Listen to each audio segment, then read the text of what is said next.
Fala pessoal, aqui é o Fábio do canal Boston Ciências e neste vídeo vamos falar sobre uma propriedade muito interessante que alguns elementos químicos possuem, que é a alotropia. A alotropia é uma propriedade de alguns elementos químicos que podem existir em duas ou mais formas distintas, sempre no mesmo estado físico. Ou seja, um elemento químico ele pode se apresentar em duas ou mais formas distintas. Essas formas são chamadas de alótropos do elemento. E essa palavra alotropia vem do grego alos, que significa outro, e tropos, que significa forma ou maneira. Ou seja, o elemento se apresenta de outra forma, de outra maneira, o mesmo elemento químico.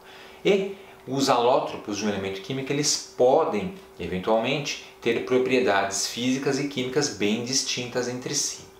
E a alotropia é explicada por modificações estruturais nas ligações dos átomos que compõem as moléculas. Então, os elementos eles se ligam formando moléculas e essas ligações podem ser distintas para os mesmos elementos, formando os alótropos. O que geralmente leva ao surgimento de formas alotrópicas de um elemento é a ação de forças como a luz, como pressões elevadas ou temperaturas extremas, muito altas ou até mesmo muito baixas. E esse termo alotropia ele é empregado exclusivamente para elementos químicos. Moléculas compostas também podem se apresentar de formas distintas para a mesma molécula. Porém, nesse caso, a gente usa a terminologia polimorfismo e não alotropia, que é reservada especificamente para elementos químicos. Vejamos alguns exemplos de alotropia. Um dos exemplos mais clássicos é o do oxigênio e do ozônio. O oxigênio que a gente respira, o oxigênio comum do ar, é o dioxigênio, que são dois átomos de oxigênio ligados entre si formando uma molécula do oxigênio comum. Já o ozônio ele é composto por três átomos de oxigênio ligados formando uma molécula. E essa molécula vai ter propriedades bem distintas do oxigênio diatômico. Outro exemplo muito clássico é o do carbono, que é um elemento que possui muitas formas alotrópicas. As mais comuns são o grafite e o diamante, que você deve conhecer, e uma outra forma alotrópica bastante extensa do carbono são os fulerenos, na verdade, uma categoria inteira de formas alotrópicas do carbono.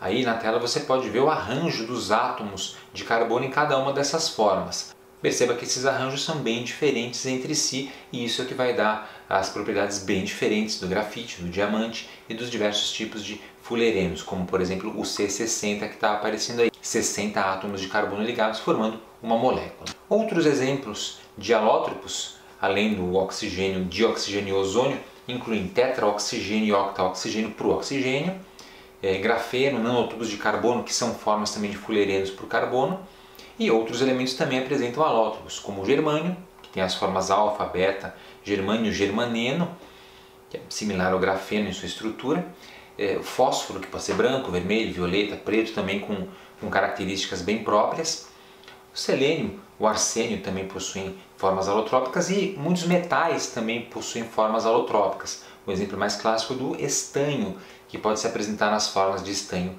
cinza ou alfa estanho e estanho branco ou beta estanho, que é o estanho mais comum, o estanho metálico que a gente conhece, o beta estanho. Vejamos então algumas curiosidades e aplicações dessas substâncias alotrópicas. Começando pelo ozônio.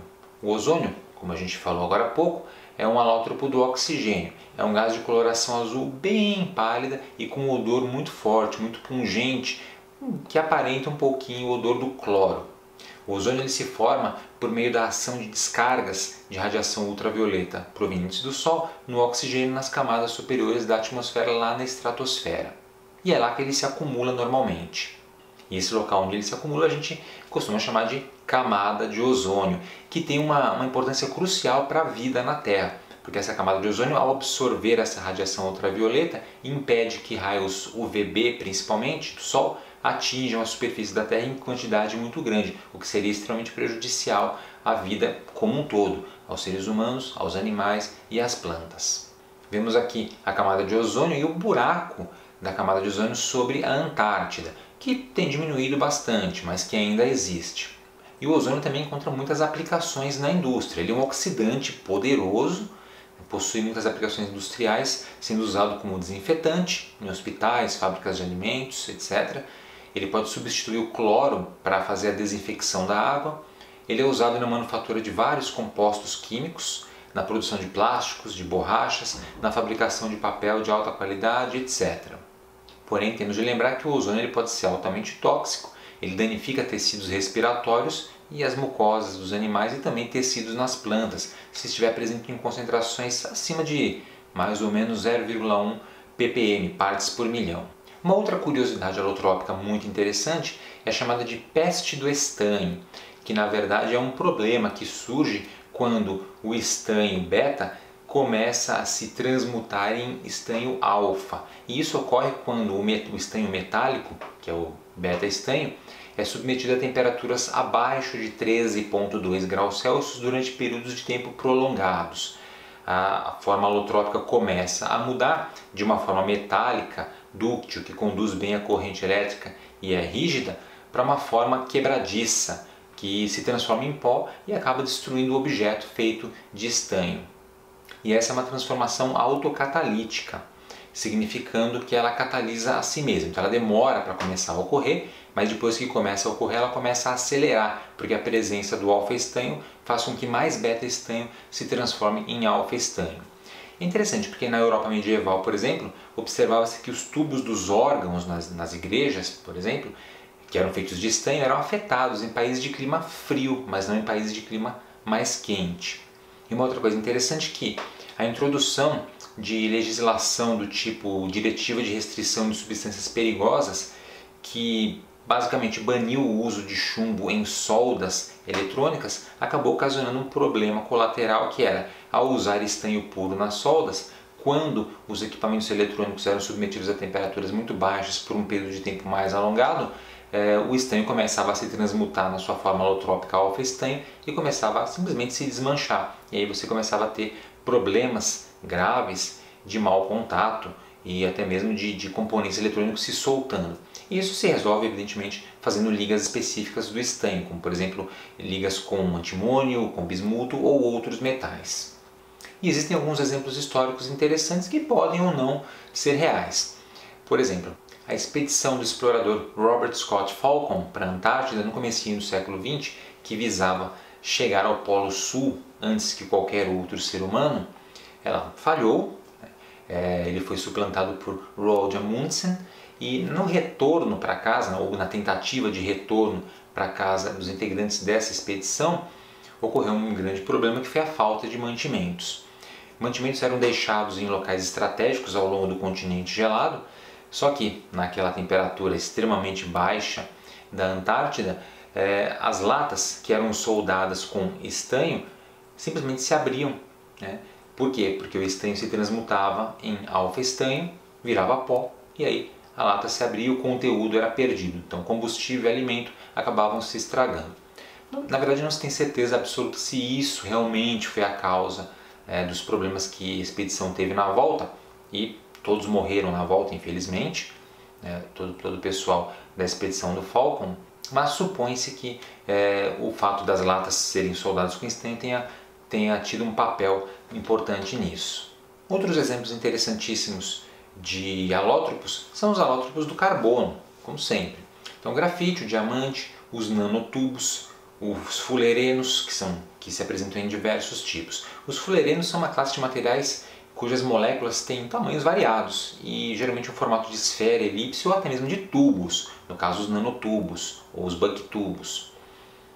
São muito pesquisados esses materiais hoje em dia por conta de possíveis aplicações que eles venham a ter em ciência e tecnologia, em ciência dos materiais, na eletrônica, na medicina, na nanotecnologia. Os nanotubos são um tipo de fulereno especial com formato tubular, só que em escala molecular, daí o nome nanotubo, de nanotecnologia, por exemplo, nanoscópico. Eles têm ponto de fusão muito elevado, alta resistência mecânica e podem conduzir bastante bem a eletricidade e o calor. Grafite e diamante a gente conhece aí do dia a dia. O grafite, no caso, são camadas de átomos de carbono ligadas entre si e empilhadas.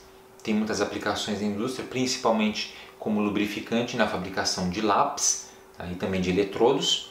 E o diamante também muitas aplicações na indústria de joias, como a gente muito bem sabe, e também, por exemplo, na fabricação de instrumentos de corte para a indústria. devido à sua alta dureza e resistência. Beleza, gente? Bom, então nesse vídeo eu tentei dar um panorama geral do que são os alótropos, ou o que é a alotropia em química.